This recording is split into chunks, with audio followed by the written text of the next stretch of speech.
Assalamualaikum warahmatullahi wabarakatuh. Halo teman-teman pemirsa, perkenalkan nama saya Fitri Asari. Saya mahasiswa aktif AN Syekh Abdurrahman Shiddiq Bangka Belitung, program studi pendidikan agama Islam dengan nomor induk mahasiswa 2111133. Dalam hal ini saya akan menjelaskan terkait penyelenggaraan jenazah. Teman-teman pernah mendengar apa itu penyelenggaraan jenazah? Kalau belum, mari simak video saya berikut ini. Oke teman-teman, pertama itu penyelenggaraan jenazah. Apa sih penyelenggaraan jenazah itu? Penyelenggaraan jenazah ialah segala tindakan atau perbuatan yang dilakukan oleh seorang masih hidup terhadap orang sudah meninggal dunia. Di antaranya seperti memandikannya, mengkafaninya, menyolatinya, dan menguburkannya. Dan masih banyak lagi tindakan yang harus dilakukan oleh seorang yang masih hidup terhadap orang sudah meninggal dunia. Selanjutnya, apa sih hukum penyelenggaraan jenazah? Hukum penyelenggaraan jenazah ialah fardu kifayah, teman-teman. Teman-teman pernah mendengar fardu kifayah itu apa? Fardu kifayah itu adalah kewajiban yang bersifat kolektif, teman-teman. Artinya, kewajiban itu dibebankan hanya kepada sebagian kelompok saja. Akan tetapi apabila ada segelintir atau sebagian kelompok yang sudah mengerjakan fardu kifayah ini, maka dalam suatu wilayah tersebut dihukumi telah terlaksana atau bebas kewajibannya, terlepas dari kewajibannya tersebut. Namun apabila fardu kifayah ini tidak dilaksanakan di suatu tempat atau suatu wilayah, maka semua orang di wilayah tersebut dianggap berdosa karena tidak melaksanakan fardu kifayahnya. Jadi kesimpulannya, fardu kifayah ini adalah kewajiban yang dibebankan kepada suatu kelompok. Akan tetapi apabila sudah ada sebagian kelompok atau segelintir kecil dari mereka yang sudah mengerjakannya, akan tetapi itu sudah melepaskan beban bagi kelompok tersebut. Oke teman-teman, selanjutnya secara garis besar penyelenggaraan jenazah itu terbagi menjadi 4, teman-teman. Yang pertama itu ada memandikan jenazah, kemudian mengafani jenazah, kemudian menyolati jenazah maksudnya, dan yang terakhir itu menguburkan jenazah. Di samping itu ada beberapa hal yang harus dilakukan oleh orang yang masih hidup terhadap orang yang sudah meninggal dunia.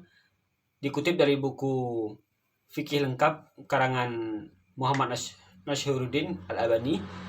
Di antaranya ada beberapa hal yang harus dilakukan oleh orang masih hidup terhadap orang sudah meninggal dunia. Di antaranya seperti memejamkan kedua matanya, kemudian menutupi seluruh tubuhnya dengan kain, kemudian menyegerakan pemakamannya, dan yang terakhir itu membayar hutangnya apabila ia memiliki hutang. Oke teman-teman, kita masuk ke bagian yang pertama, yaitu ada memandikan jenazah. Yang pertama yaitu syarat jenazah yang bisa dimandikan. Ada tiga teman-teman, yaitu yang pertama jenazah itu beragama Islam, kemudian terdapat bagian anggota tubuhnya walaupun hanya sedikit, kemudian tidak karena mati syahid dalam peperangan membela agama Islam. Jadi ada 3 teman-teman syarat jenazah itu bisa dimandikan. Yang pertama yaitu beragama Islam, kemudian ada potongan badannya atau organ tubuhnya, kemudian bukan mati karena mati syahid dalam membela agama Islam, teman-teman. Selanjutnya, syarat orang yang dapat memandikan jenazah. Di antaranya, yang pertama itu Islam, berakal dan baligh, kemudian memiliki niat untuk memandikan jenazah tersebut, kemudian berkepribadian baik atau memiliki sifat jujur, ikhlas, dan lain sebagainya. Kemudian yaitu dapat dipercayai. Dalam artian ini nantinya agar bisa menjaga aib jenazah tersebut. Kemudian itu mahramnya. Jadi orang yang memandikan jenazah itu yaitu diutamakan mahramnya. Namun apabila itu terjadi pada pasangan suami istri, maka diperbolehkan. Apabila itu bukan orang lain, maksudnya itu didahulukan mahramnya seperti anaknya dan sebagainya. Kemudian peralatan yang diperlukan ada beberapa macam. Yang pertama yaitu meja atau alas untuk meletakkan jenazah agar ke tempat yang lebih tinggi. Kemudian ada air bersih, kemudian sabun mandi, kemudian sarung tangan untuk orang yang memandikan jenazah, kemudian kafas dan air kapur baru yang terakhir, teman-teman. Selanjutnya tata cara memandikan jenazah, teman-teman. Untuk tata cara memandikan jenazah antara pria dan wanita itu tidak jauh berbeda, teman-teman. Hanya saja intinya itu diutamakan harus dilakukan oleh mahramnya. Namun apabila terjadi pada suami istri maka diperbolehkan saja. Untuk tata cara memandikan jenazah yang pertama yaitu jenazah diletakkan di tempat yang lebih tinggi, teman-teman. Itu bisa meja atau lain sebagainya. Namun apabila tidak ada, maka diperbolehkan itu bisa dipangku oleh orang yang memandikan jenazah, teman-teman. Kemudian melepaskan pakaian jenazah teman-teman dan menggantikannya dengan kain agar menutupi aurat tersebut, agar menutupi aurat jenazah tersebut teman-teman. Kemudian setelah beberapa air dipersiapkan seperti air suci, air kapur barus, dan air daun bidara dan atau air sabun mandi. Kemudian sirami badan jenazah secara menyeluruh dengan air suci tadi teman-teman. Secara menyeluruh dilakukan secara 3 kali boleh, atau 5 dan 7 dan sebagainya. Secukupnya saja agar bisa secara merata dianggap sudah menyeluruh, sudah merata kepada seluruh bagian tubuh jenazah, maka dianggap cukup. Kemudian bersihkan bagian yang sulit tersentuh teman-teman, seperti belakang telinga, lubang-lubang hidung atau lubang telinga, lubang hidung maksudnya. Kemudian bagian-bagian sendi-sendi yang sudah susah disentuh seperti ketiak, bagian lutut, kemudian dan lain sebagainya teman-teman. Kemudian selanjutnya itu membersihkan kotoran yang ada pada jenazah. Untuk membersihkan kotoran pada jenazah itu baiknya jenazah itu diangkat sedikit bagian punggungnya ini teman-teman, maksudnya bagian perut atasnya, bagian dadanya, kemudian dielus secara perlahan-lahan, perutnya digosok, maksudnya digosok agar apa? Agar nanti kotoran yang ada pada tubuh jenazah ini bisa keluar. Kemudian setelah keluar maka disirami, cukup disirami, dibersihkan. Setelah dibersihkan lagi dengan air yang tadi teman-teman, dibersihkan. Kemudian setelah jenazahnya bersih, disirami oleh air tersebut, air suci tadi teman-teman, maka wudukan jenazah teman-teman, wudukan dengan air yang suci juga, sebagaimana wudunya orang sholat teman-teman. Kita yang wudukannya, kita baca niatnya juga. Kemudian yang terakhir itu agar memastikan jenazah ini lebih awet atau bersih lagi, maka kita sirami dengan air kapur barus teman-teman. Itu adalah bagian terakhir dalam tata cara memandikan jenazah. Disirami dengan air kapur barus cukupnya saja. Bisa 3 atau lain sebagainya teman-teman. Secukupnya. Agar jenazah ini lebih awet dan wangi juga teman-teman. Oke teman-teman, selanjutnya yang kedua yaitu mengkafani jenazah. Ada beberapa hal yang disunahkan dalam mengkafani jenazah teman-teman. Yang pertama yaitu menggunakan kain kafan yang baik, bersih, dan mampu menutupi seluruh anggota tubuh jenazah tersebut. Kemudian minimal 1 lembar untuk pria dan wanita, akan tetapi lebih sempurna dan lebih afdol untuk pria itu 3, kemudian untuk wanita itu 5 teman-teman, ditambah dengan kerudung, gamis, dan celananya teman-teman. Kemudian kain kafan itu sunnah diberi wangian terlebih dahulu agar apa? Agar jenazah pun ikut wangi karena kain kafannya tersebut. Kemudian berikut gambar di atas teman-teman, itu gambar kain kafan untuk wanita. Yang pertama itu ada bagian kain secara besar, kain panjang. Kemudian yaitu ada, maksudnya yang pertama itu kerudung teman-teman. Pertama kerudung tadi itu kerudung, kemudian pakaian, kemudian yang celana. Potongannya seperti gambar di atas teman-teman. Kemudian ditambah 2 lagi itu kain panjang lebar sama dengan kain fria tadi teman-teman. Selanjutnya tata cara mengkafani jenazah. Untuk jenazah perempuan dan laki-laki itu sedikit berbeda teman-teman, karena kan jenis kelaminnya berbeda. Jadi untuk jenazah laki-laki, tata cara mengkafaninya yang pertama itu bentangkan kain kafannya itu satu persatu, seraya diberi kapur barus teman-teman. Jadi kan tadi ada 3 lembar untuk pria. Pertama diletakkan lembaran yang pertama, kemudian diisi kapur barus, kemudian diletakkan yang kedua lagi, diberi kapur barus, atau enggak sekaligus saja teman-teman. Yang pertama diletakkan, kemudian yang kedua diletakkan juga, yang ketiga diletakkan juga. Setelah diletakkan yang ketiga-tiganya baru diberikan kapur barus teman-teman. Setelah itu diberikan kapur barus atau diletakkan tadi, maka selanjutnya itu letakkan jenazah.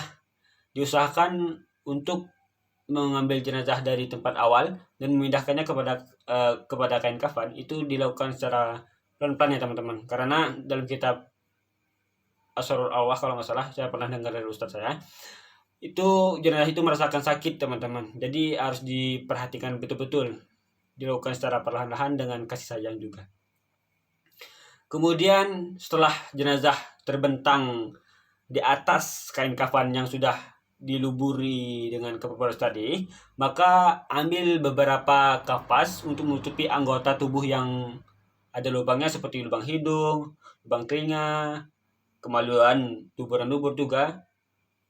Agar apa? Agar jenazah ini lebih terhindar dari hal-hal yang tidak diinginkan teman-teman. Kemudian tutup kain kafan satu persatu teman-teman. Jadi diambil dulu kain kafan yang paling atas dari jenazah, ditutup satu persatu dan diutamakan dari sebelah kanan ke sebelah kiri teman-teman. Kemudian yang kedua lagi, begitupun seterusnya sampai yang kain kafan yang terakhir. Setelah kain kafan yang terakhir ditutup semua secara rapat, kemudian ikat bagian atas, dada, perut, betis dan ujung kaki teman-teman. Jadi bisa 3 kain tali pengikatnya ini, bisa 3, bisa 5, bisa 7. Secukupnya saja teman-teman.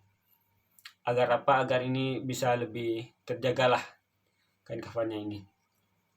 Selanjutnya untuk perempuan teman-teman. Untuk perempuan yaitu pertama itu bentakan kain kafannya itu ada 5 ya tadi ya teman-teman.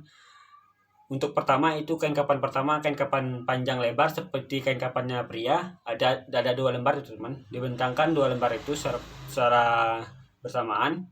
Kemudian itu bentangkan juga jilbab atau kerudung, kemudian baju, kemudian sarung atau celana teman-teman.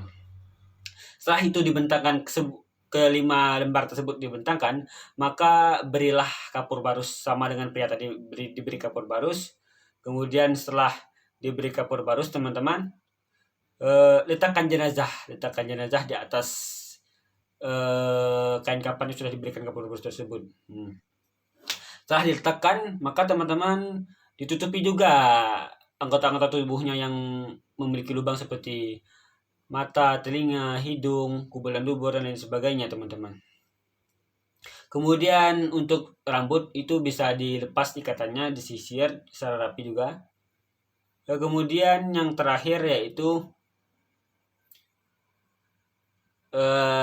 ditutup kain kafannya itu secara tertib. Yang pertama itu tutup kerudungnya dulu, setelah kerudung itu ada baju pakaian, dan yang ketiga yaitu ada celana atau sarung. Kemudian kain kafan yang besar tadi ada 2 lembar tadi ditutup secara bersamaan atau satu persatu saja teman. Ditutup secara tertib ya teman-teman, secara rapi. Kemudian setelah dirapikan atau ditutupi dengan rapat, kemudian ikat teman-teman yang terakhir sama dengan pria tadi, diikat bisa dengan 3 kali, 3 tali maksudnya, 5 tali atau 7 kali, secukupnya saja teman-teman. Saya kira itu untuk tata cara mengafani jenazah teman-teman. Oke teman-teman, bagian yang ketiga yaitu ada menyolati jenazah. Untuk menyolati jenazah ada beberapa pembahasan, diantaranya itu yang pertama itu syarat sholat jenazah, kemudian hal-hal yang disunahkan dalam sholat jenazah, dan yang ketiga yaitu adalah rukun sholat jenazah. Oke, yang pertama itu teman, syarat sholat jenazah. Di antaranya itu ada suci dari hadas besar dan kecil. Jadi untuk imam dan makmum maka harus bersih dari hadas besar dan kecil ya teman-teman. Kemudian yang kedua yaitu imam menempatkan pada posisi yang benar. Apabila jenazah itu pria, maka posisi imam berada di kepala. Kemudian apabila jenazah itu wanita, maka posisi imam berada di perut jenazah teman-teman. Kemudian yang ketiga yaitu jenazah berada di arah kiblat atau berada tepat di posisi imam dan makmum. Bukan membelakangi imam dan makmum teman-teman. Bukan di belakang imam dan makmum maksudnya. Tetapi jenazah ini berada pada posisi kiblat atau berada di depan imam dan makmum. Kemudian yang kedua yaitu adalah hal-hal yang disunahkan dalam sholat jenazah. Yang pertama itu mengangkat tangan ketika takbir. Kemudian yang kedua itu melirihkan suara atau mengecilkan suara bagi makmum, dan imam boleh dikeraskan. Kemudian yang ketiga itu membaca ta'awuz terlebih dahulu. Kemudian yang ketiga itu makmum membuat barisan ganjil. Bisa 3, 5, atau 7. Apabila barisan yang terakhir itu tidak boleh, itu nggak apa-apa. Karena disunahkan itu membentuk barisan yang ganjil, teman-teman. Kemudian yang bagian ketiga yaitu rukun sholat jenazah. Rukun sholat jenazah ini ada beberapa bagian. Yang pertama itu ada niat, kemudian berdiri bagi yang mampu, kemudian 4 takbir tidak disertai dengan rukuk dan sujud. Kemudian untuk takbir yang pertama, itu setelah takbir yang pertama membaca Al-Fatihah. Kemudian setelah takbir yang kedua, itu membaca sholawat Nabi. Kemudian setelah takbir yang ketiga itu membaca doa untuk jenazah. Kemudian setelah takbir keempat, itu bisa sunnah juga ditambahkan membaca doa. Dan ditutup dengan salam. Layaknya salam sholat pada umumnya, teman-teman. Untuk posisi imam bisa kita lihat di gambar di atas, teman-teman. Itu untuk jenazah laki-laki, maka posisi imam berada di kepala jenazah, teman-teman. Apabila jenazah itu perempuan, maka posisi imamnya maksudnya berada di perut jenazah, teman-teman. Kemudian tata cara sholat jenazah, teman-teman. Yang pertama itu niat. Setelah sebelum takbiratul ihram kita pasang niat, sunnah berniat. Kemudian setelah masang niat, kemudian kita takbir, teman-teman, takbiratul ihram. Dalam hati juga membaca niat.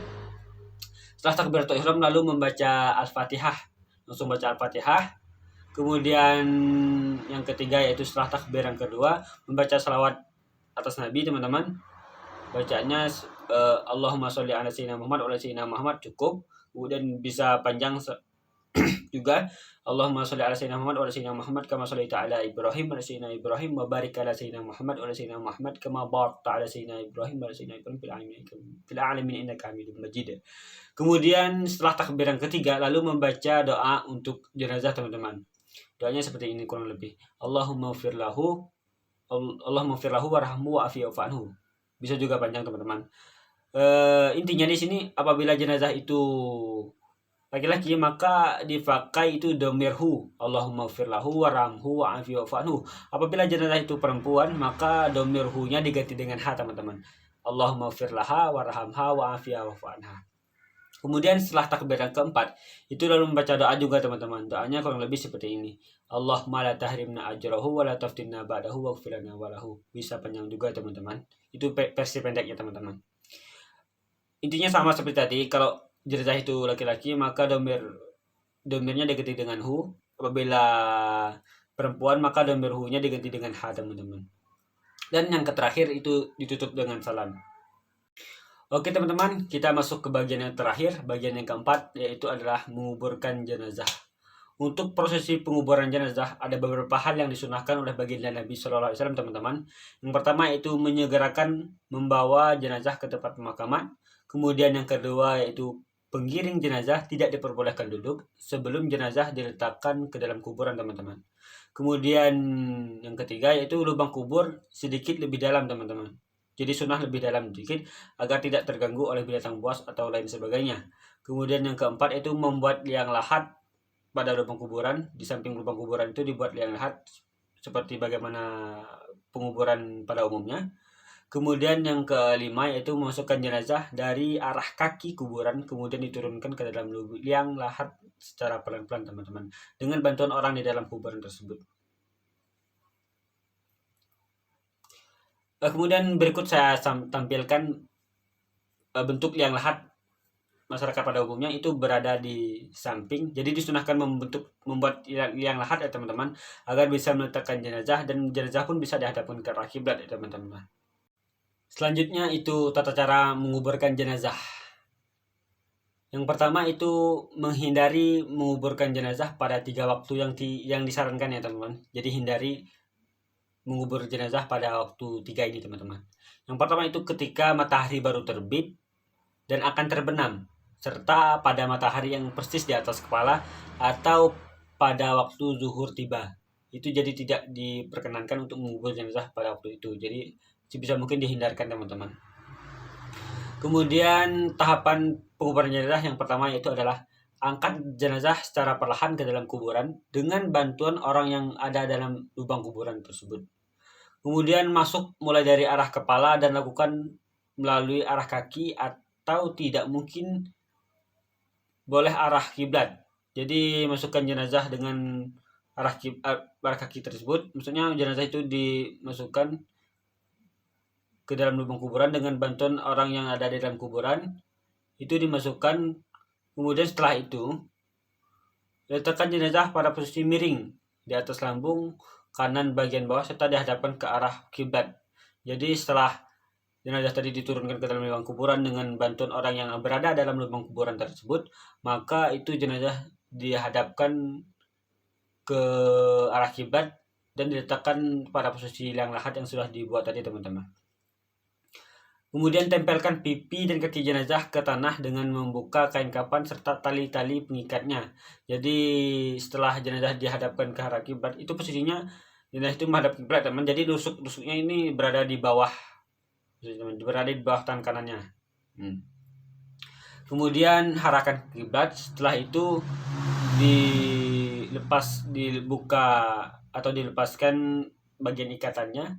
Setelah dilepaskan bagian ikatan tersebut, maka buka wajah jenazah dan dihadapkan ke arah kiblat. Kemudian beri bola-bola atau bantalan agar jenazah tidak membalik atau bisa tergeletak terlentang lagi. Itu diusahakan diberi bantalan atau bola bulat untuk mengganjal jenazah, dan di bagian kepala juga disunahkan diberi ganjalan atau alas bagi kepala jenazah.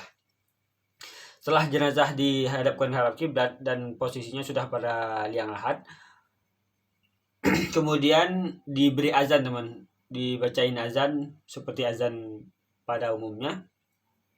Kemudian setelah azan dibacakan terhadap jenazah tersebut, maka lalu tutup dengan kayu dengan rapat. Maka ditutupi dengan kayu yang rapat agar tanah itu tidak masuk ke dalam jenazah tersebut. Setelah kayu itu ditutup dengan rapat, teman-teman, selanjutnya timbun dengan tanah secara perlahan-lahan, ya teman-teman. Kemudian setelah tanah itu ditutup secara penuh, maka disunahkan itu memberi lebih sejengkal agar bisa menandai bahwa itu ada kuburan. Setelah itu lalu setelah diberi lebihan tadi, boleh juga diberi batu nisan, teman-teman. Jadi batu nisan untuk perempuan itu bentuknya pipi, kemudian untuk pria itu bulat, teman-teman. Jadi disunahkan, boleh juga diisi penanda seperti batu nisan. Setelah itu disampaikan bacaan doa-doa atau permohonan ampunan kepada jenazah. Kemudian yang terakhir yaitu tidak membuat bangunan di atas kuburan. Jadi tidak diperkenankan, ya. Itu kalau kata guru saya bisa juga itu haram, teman-teman. Apabila Anda membuat bangunan di atas kuburan seperti menyemenkannya, memberi marmer atau batu pualam lain sebagainya. Jadi itu bisa haram hukumnya, teman-teman. Namun apabila itu gawat darurat atau bisa membuat jenazah itu diganggu oleh binatang buas atau lain sebagainya, maka boleh-boleh saja, karena itu adalah rusuh atau keringanan. Berikut teman-teman boleh lihat di atas itu adalah posisi jenazah dalam kuburan, teman-teman. Jadi tadinya jenazah dihadapkan ke arah kiblat, kemudian dilepaskan bagian ikatan talinya, kemudian wajahnya dibuka dan dihadapkan ke kiblat. Kemudian di belakang jenazah tadi itu beri bulatan tanah agar jenazah tidak kembali tertelentang.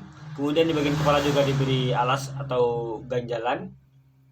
Oke, teman-teman pemirsa, kita telah menyaksikan bagaimana proses pelaksanaan jenazah atau penyelenggaraan jenazah, mulai dari memandikan, mengafani, menyolati, dan terakhir itu menguburkannya. Saya harap informasi dan pengetahuan ini bisa menambah wawasan teman-teman, dan teman-teman bisa mempraktekannya dalam kehidupan seharian teman-teman. Dan ini merupakan sebuah kehormatan bagi saya bisa memberi video pembelajaran ini. Jadi ini juga sebagai bahan pembelajaran bagi diri saya untuk bisa menjadi lebih baik ke depannya. Saya Fitri Asari pamit undur diri. Saya mohon maaf apabila ada salah kata dalam proses penyampaian ini atau ada ketidakjelasan dalam proses penyampaiannya. Dan saya mohon ampun kepada Allah Subhanahu wa taala atas segala kehilapan yang telah saya lakukan. Akhir kata saya ucap wabillahi taufiq wal hidayah. Wassalamualaikum warahmatullahi wabarakatuh.